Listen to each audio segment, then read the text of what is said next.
Hello everyone. आज हम लोग फिजिक्स में ग्राफ के बारे में स्टडी करेंगे। What is the importance of graph in physics. Physics में ग्राफ का क्या एप्लीकेशंस है ना, किस तरह से स्टडी में वो हेल्पफुल होता है हमारे लिए, उसके बारे में हम लोग देखेंगे। यहाँ फोकस करेंगे, एक टाइम है और ये डिस्टेंस है। एक पर्सन है जो अपने घर से निकलता है और कुछ सर्टेन डिस्टेंस कैप्चर करता है। मान लेते हैं कि वो अपने घर से किसी जगह पे पहुंचता है जिसकी डिस्टेंस 40 किलोमीटर है। उस प्लेस की जहां उसको जाना है उसके घर से 40 किलोमीटर का डिस्टेंस है और बाईसाइकिल से ट्रेवल करता है। ठीक है, वो 2 बजे 1 बजे से चलता है, लेकिन 2 बजे वो 5 किलोमीटर का डिस्टेंस कैप्चर कर लेता है।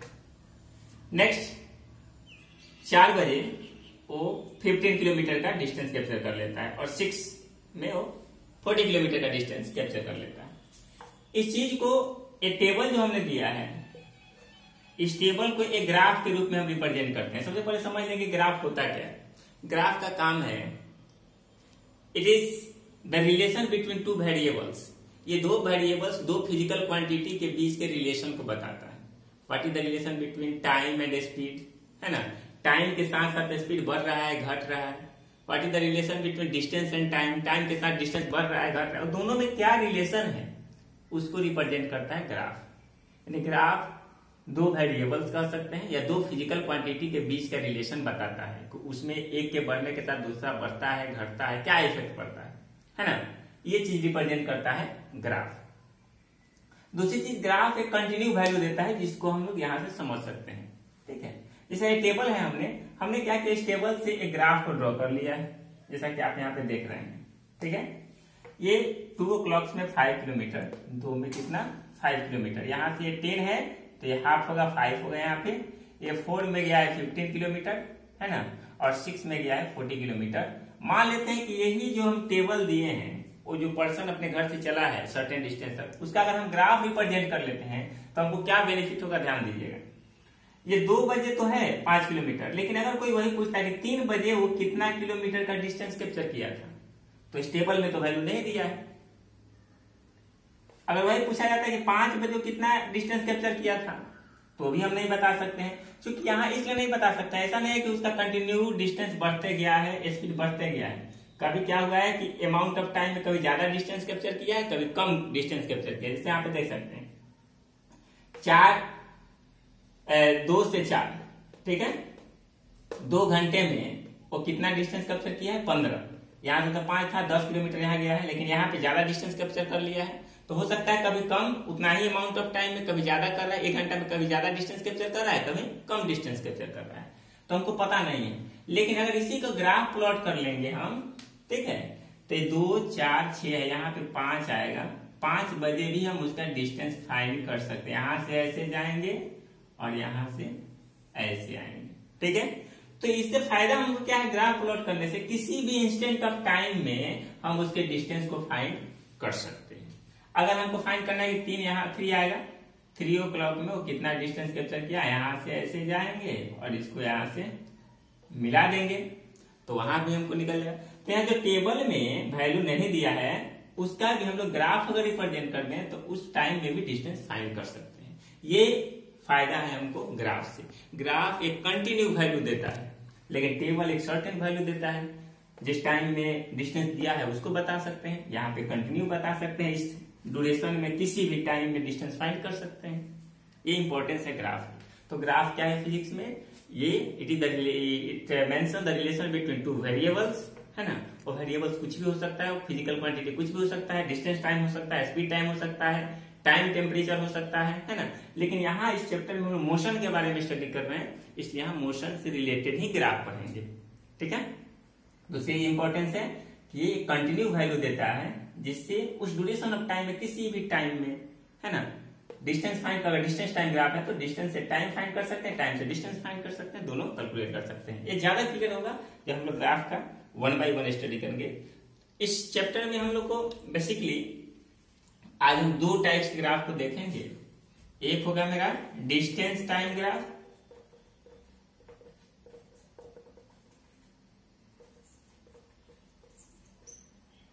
और दूसरा है स्पीड टाइम ग्राफ। ये दो ग्राफ के बारे में हम लोग देखेंगे। एक चीज फोकस करेंगे कि जनरली हम क्या करते हैं कि टाइम एक्सिस को हॉरिजॉन्टल पे रखते हैं और बाकी जो एक फिजिकल क्वांटिटी बचा उसको वर्टिकल एक्सिस पे रखते हैं। टाइम को जनरली हॉरिजॉन्टल पे रखते हैं, ज्यादा इजी वे होता है ग्राफ को ड्रॉ करने में, समझने में। जैसा कि यहाँ पे हमने टाइम को 246, ये टाइम एक्सिस था, मैं टाइम को लिए थे, यहाँ पे डिस्टेंस को लिया था, है ना, और उस तरह से रिप्रेजेंट किया था। तो जनरली हम लोग टाइम को हॉरिजॉन्टल एक्सिस पे, एक्स एक्सिस पे, और रेस्ट क्वांटिटी जो मेरा जो भी बचेगा, डिस्टेंस हो, टेम्परेचर हो, स्पीड हो, उसको वर्टिकल एक्सिस पे रखेंगे। तो फर्स्ट हम लोग बात करेंगे डिस्टेंस टाइम ग्राफ के बारे में। सो लेट अस स्टार्ट, इसको इरेज कर दिया जाए।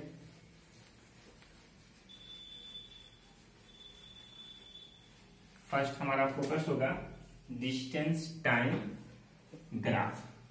जैसा कि नाम से पता चल रहा है, डिस्टेंस टाइम ग्राफ में दो टर्म्स होंगे, एक डिस्टेंस लेंगे और दूसरा टाइम लेंगे। हमने बताया कि टाइम को generally x axis that is horizontal axis पे रिप्रेजेंट करेंगे और वर्टिकल एक्सिस पर rest term that is distance को रिप्रेजेंट करेंगे। ओके, सो देखते हैं डिस्टेंस टाइम। ये मेरा ग्राफ होगा, ठीक है। ये मेरा टाइम एक्सिस होगा और ये मेरा डिस्टेंस होगा, ठीक है। अब क्या करना है, ध्यान देंगे, अपने से कुछ हम लोग टाइम चूज कर लेते हैं। 2 hour, 4 hour, 6 hour, 8 hour. Distance ले लेते हैं 20, 40, 60, 80। ओके, अब क्या करना है, थोड़ा सा ध्यान देंगे। डिस्टेंस टाइम ग्राफ से क्या है, यहां पे हम लोग देख रहे हैं ये टाइम जो है आवर में है मान लेते हैं, और ये जो डिस्टेंस है वो किलोमीटर में है। इसको ग्राफ हम लोग कैसे ड्रॉ करेंगे, ये 2 के साथ ऐसे जाएंगे, यहां से ऐसे इसको मिला दिया, फिर ऐसे गए, यहां पे ऐसे मिला दिया, ठीक है, यहां से इसको मिला दिया। एक स्ट्रेट लाइन हमको मिल रहा है, ठीक है। ध्यान देंगे, एक स्ट्रेट लाइन कंसीडर करेंगे, थोड़ा सा ये हो गया है, ठीक है। सारे पॉइंट जो मीटिंग पॉइंट है उसको मिलाने के बाद हमको स्ट्रेट लाइन एक मिल रहा है, यानी कि ग्राफ इस तरह से कुछ होता फाइनली लाइक दिस, ऐसे। ये मेरा डिस्टेंस होता और ये मेरा टाइम होता। यहां पे हम देख रहे हैं कि 2 आवर में 20 किलोमीटर गया है, नेक्स्ट 4 आवर में 40 किलोमीटर गया है ना। 2 आवर यहां तक, फिर यहां से यहां तक 2 जुड़ गया है, तो 2 आवर में जब 20 गया था, फिर नेक्स्ट 2 आवर में भी 20 गया था, तो 40 हुआ 20, ठीक है। फिर यहां पे हमको एक चीज देखने को मिल रहा है कि इक्वल इंटरवल ऑफ टाइम में इक्वल डिस्टेंस कैप्चर हो रहा है ना। 2 आवर में 20 किलोमीटर, 4 आवर में 40 किलोमीटर, 3 आवर में 6 आवर में 60 किलोमीटर, ठीक है। यहां हम देख रहे हैं कि टाइम जब 2 टाइम्स हुआ, 2 दूना 4, तो डिस्टेंस भी 2 टाइम्स हो गया। ये फिर यहां से ये 3 टाइम्स हुआ तो ये भी 3 टाइम्स हो गया, है ना।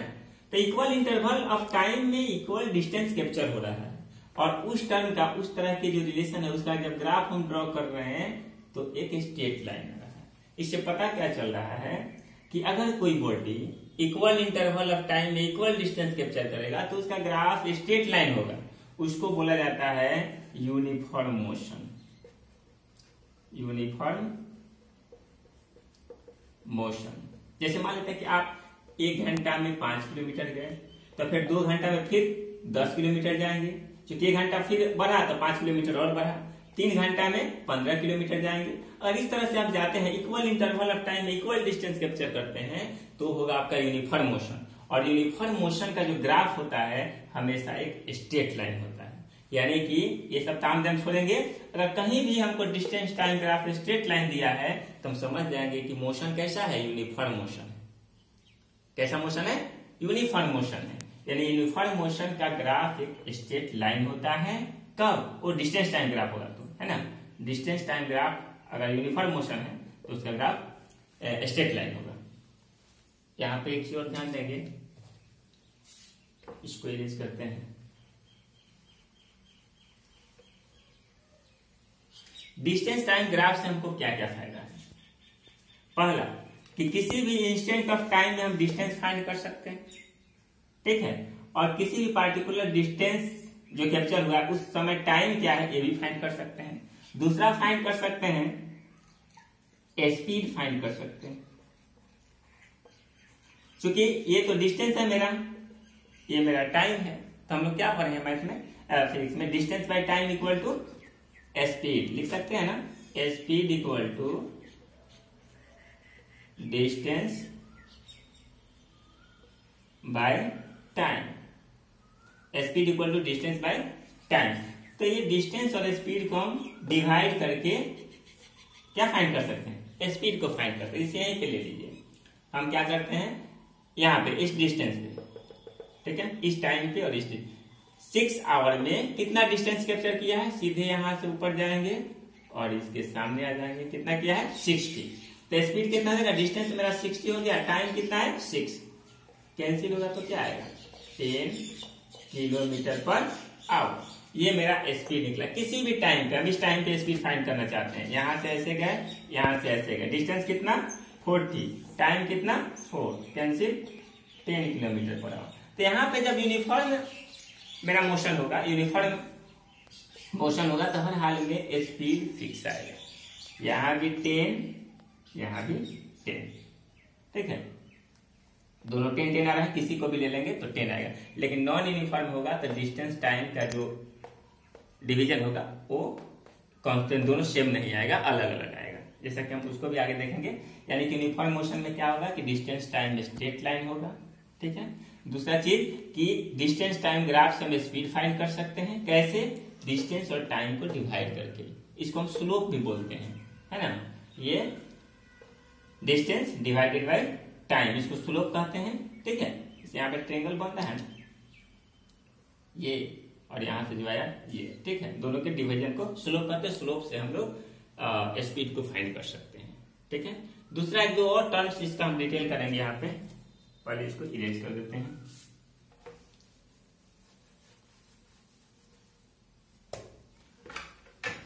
किस किस टाइप का ग्राफ हो सकता है उसके बारे में थोड़ी सी हम स्टडी कर लेते हैं। जैसे मेरा डिस्टेंस टाइम ग्राफ हो सकता है ऐसे हो, ये भी हो सकता है डिस्टेंस टाइम ग्राफ ऐसे हो, ये भी हो सकता है डिस्टेंस टाइम ग्राफ ऐसे हो। ये मेरा डिस्टेंस है, ये टाइम है, हमेशा टाइम ओरिजेंटल टाइम है, डिस्टेंस है, टाइम है, डिस्टेंस है। एक कंडीशन हो सकती है, तो ये तो हम बता दें कि यूनिफॉर्म होगा, यूनिफॉर्म, ठीक है। ये क्या होगा? नॉन यूनिफॉर्म होगा। तो ग्राफ जब कर्व हो जाएगा, है ना, तो हो जाएगा non uniform. Equal interval of time में इक्वल डिस्टेंस कैप्चर नहीं करेगा। एक ग्राफ ऐसे हो सकता है, ध्यान दीजिएगा, टाइम एक्सिस के पैरेलल ग्राफ हो सकता है, ठीक है। Distance time graph time axis के पैरेलल। यहां पे क्या है, और मान लेते हैं यहाँ पे कुछ मेरा टाइम है 1 आवर 2 3 4, ठीक है, और यहाँ पे डिस्टेंस मान लेते हैं 10 है, ठीक है। 1 आवर में भी डिस्टेंस कितना? 10 किलोमीटर। 2 आवर में भी कितना? 10 किलोमीटर। 3 आवर में भी 10 किलोमीटर। 4 आवर में भी 10 किलोमीटर। ये बताएगा कि ऑब्जेक्ट रुकी हुई है। कोई भी ऑब्जेक्ट मोशन में जो करने वाला है वो रुका हुआ है। क्योंकि 4 बजे भी वही है, 3 बजे भी वही है, 2 बजे भी वही है, 1 बजे भी वही है, हर हाल में वो एक स्टेबल, एक स्थिर जगह पे रुका हुआ है। अगर distance time graph time axis के पैरेलल होगा तो हम समझ जाएंगे कि ऑब्जेक्ट चल नहीं है, वो रुकी हुई है। अगर स्ट्रेट लाइन होगा तो यूनिफॉर्म मोशन में है, इक्वल इंटरवल ऑफ टाइम में इक्वल डिस्टेंस कैप्चर कर रही है। अगर कर्व है तो यूनिफॉर्म मोशन में नहीं है। ये चीज ही सारी हमको ग्राफ से मिलेगा, डिस्टेंस टाइम ग्राफ से, और इसी का स्लोप फाइंड करके हम स्पीड फाइंड कर सकते हैं। ये कंसेप्ट था डिस्टेंस टाइम ग्राफ का।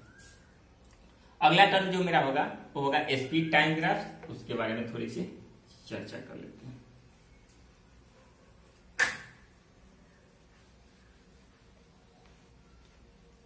स्पीड टाइम ग्राफ में हम लोग दो टर्म लेंगे, सेम कंसेप्ट होगा, नीचे टाइम आएगा, ऊपर स्पीड होगा। मान लेते हैं कि इस तरह का मेरा एक ग्राफ है। ये भी ग्राफ बहुत सारा टाइप्स हो सकता है। एक ऐसे हो मान लेते हैं, दूसरा मेरा ग्राफ है लाइक दिस है, तीसरा ग्राफ है like this. Okay, speed time graph कुछ कुछ वैल्यू होगा, यहाँ भी 1 2 3 कुछ भी टाइम मान लेते हैं 4, यहाँ भी होगा कुछ वैल्यू 10 20 30 समथिंग, ठीक है। अब यहां पे क्या है, ये टाइम है, ये स्पीड है, ठीक है। ये टाइम है और ये स्पीड है, जैसे कि आप देख सकते हैं यहां पे 1 आवर में लगभग मान लेते हैं 1 आवर में स्पीड जो है इतना के स्पीड में है, 2 आवर में इतना के स्पीड में है, ठीक है। तो यहां पे देख रहे हैं कि टाइम बढ़ने के साथ साथ स्पीड बढ़ी है। 2 आवर पे स्पीड कितना हो गया है 30, 1 आवर पे स्पीड कितना है मान लेते हैं 15 यहाँ पे होगा ग्राफ के अकॉर्डिंग, ठीक है। तो टाइम बढ़ने के साथ साथ स्पीड भी बढ़ रही है ना। तो स्पीड का बढ़ना और घटना क्या कहलाता है, एक्सेलरेशन, है ना। तो जब टाइम के साथ स्पीड भी बढ़ेगी उसको बोलते हैं एक्सेलरेशन, यानी कि यहाँ पे क्या हो रहा है, एक्सेलरेट कर रहा है, ऑब्जेक्ट एक्सेलरेट कर रहा है। उसमें भी अगर time speed time graph straight line होगा तो वो डिनोट करेगा यूनिफॉर्म एक्सेलरेशन को, यूनिफॉर्म एक्सेलरेशन। दूसरा चीज, अगर ये टाइम है ये स्पीड है, ठीक है, तो टाइम यहां भी कुछ कुछ वैल्यू होगा। स्पीड यहां पे मान लेते हैं कि 20 किलोमीटर पर आवर है, ये सब किलोमीटर पर आवर में है, याद रखेंगे। तो यहाँ पे 20 स्पीड जो है 20 किलोमीटर पर आवर है, ठीक है। तो किसी भी टाइम में स्पीड 20 का ही है, 2 पे चले जाइए, 3 पे चले जाइए, 4 पे चले जाइए, सब पर स्पीड 20 का है। तो ये बताएगा अगर speed time graph time axis के पैरेलल है तो ये बताएगा कि ऑब्जेक्ट एक फिक्स स्पीड से चल रही है, जैसे यहाँ पे ऑब्जेक्ट 20 के स्पीड से कंटिन्यू चलते जा रही है ना। तो जब speed time graph time axis के पैरेलल होगा तो ये बताएगा कि ऑब्जेक्ट फिक्स स्पीड से चल रही है। ओके, अगर स्पीड टाइम ग्राफ एक स्ट्रेट लाइन है तो ये बताएगा कि ऑब्जेक्ट एक्सेलरेट कर रहा है, यूनिफॉर्म एक्सेलरेशन, ठीक है। अगर speed time graph curve line है तो नॉन यूनिफॉर्म एक्सेलरेशन को डिनोट करेगा। यहाँ एक्सेलरेट हो रहा है यूनिफॉर्मली, नॉन यूनिफॉर्म एक्सेलरेशन ये कांस्टेंट स्पीड, ये नीचे की तरफ आ रहा है तो डी एक्सेलरेशन को, यूनिफॉर्म डी एक्सेलरेशन को डिनोट करेगा। दूसरा जो मोस्ट इंपॉर्टेंट टर्म है स्पीड टाइम ग्राफ में वो ये है कि स्पीड टाइम ग्राफ से हम लोग डिस्टेंस फाइंड कर सकते हैं। ध्यान देंगे कैसे, स्पीड टाइम ग्राफ से हम डिस्टेंस फाइंड कर सकते हैं। ये मेरा टाइम है, ये मेरा स्पीड है। अगर मान लेते हैं कि speed time graph like this ऐसे है, ठीक है, मान लेते हैं इस तरह से ग्राफ हमको दिया हुआ है, यहाँ पे 10 है, यहाँ पे 15 है, ठीक है, ये 0 है, ठीक है। ध्यान देंगे ये ग्राफ भी दिया है हमको स्पीड टाइम ग्राफ।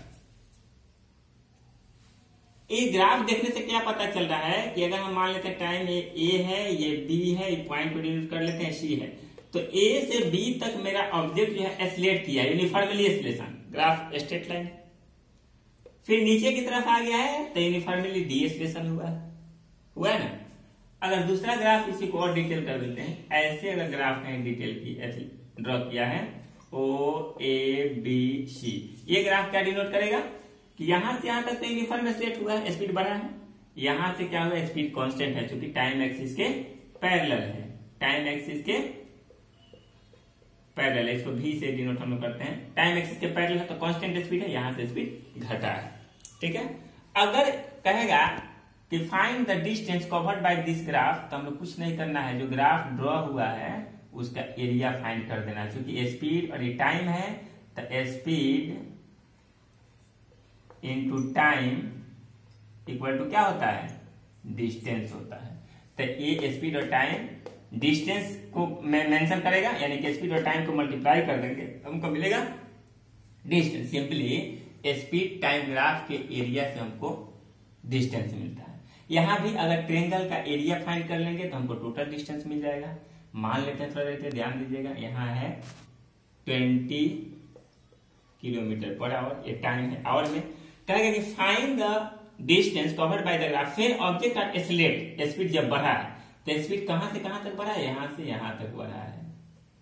इस एरिया को हम फाइंड करेंगे तो डिस्टेंस मिल जाएगा कब का, जब ऑब्जेक्ट एक्सेलरेट हो रहा है। तो एरिया ऑफ ट्रायंगल क्या होता है, 1/2 बेस इंटू हाइट। बेस कितना 10, हाइट कितना 20, 500 किलोमीटर। ये मेरा आंसर आ जाएगा। अब कहेंगे find the distance covered by deceleration where object का डीएक्सेलरेट। जब ऑब्जेक्ट डीएक्सेलरेट होता है उस समय डिस्टेंस फाइंड करना है, तो इस ट्रायंगल का एरिया फाइंड करेंगे क्योंकि डीएक्सेलरेशन का ग्राफ मेरा ये है। टोटल डिस्टेंस फाइंड करने के लिए बोलेगा कि टोटल कितना डिस्टेंस कवर किया ऑब्जेक्ट, तो टोटल एरिया का, टोटल ट्रायंगल का एरिया फाइंड करेंगे 1/2 बेस कितना 15, यहाँ 20 माने एक एक करके आता है, ठीक है।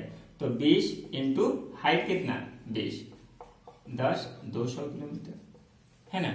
इस तरह से स्पीड टाइम ग्राफ के एरिया से हम डिस्टेंस फाइंड कर सकते हैं, है ना। ये चीज है। एक लास्ट और देखेंगे, अगर ग्राफ हमारा ऐसे है, एक ऑब्जेक्ट का ये है, मान लो एक कार है जो मूव कर रहा है, ये मेरा स्पीड और ये टाइम है। दूसरा ऑब्जेक्ट है ये है, तीसरा ऑब्जेक्ट है ये है, ठीक है। ये ए है, ये बी है, ये सी है। इसको मिटा देते हैं ताकि आपको क्लियर समझ में आए, ठीक है। यही मेरा ग्राफ है स्पीड टाइम, और ए बी सी 3 ग्राफ है। ये ग्राफ क्या बता रहा है, ध्यान दीजिएगा। पहला, अगर हम ए की कंपेरिजन को छोड़ देते हैं, सी और बी की बात करते हैं, तो सी का जो स्पीड है वो ज्यादा है, चूंकि स्पीड एक्सिस की तरफ ज्यादा झुका हुआ है ना। बी धीरे धीरे जा रहा है क्योंकि टाइम एक्सिस के ज्यादा तरफ झुकी हुई है, ज्यादा टाइम ले रही है, स्पीड कम। ए है, ये बताता है, ध्यान दीजिएगा कि ए भी एक ऑब्जेक्ट चली है जो सी को, ठीक है, किसी टाइम पे, इस टाइम पे दोनों एक साथ मिले हुए हैं, ये डिनोट करता है।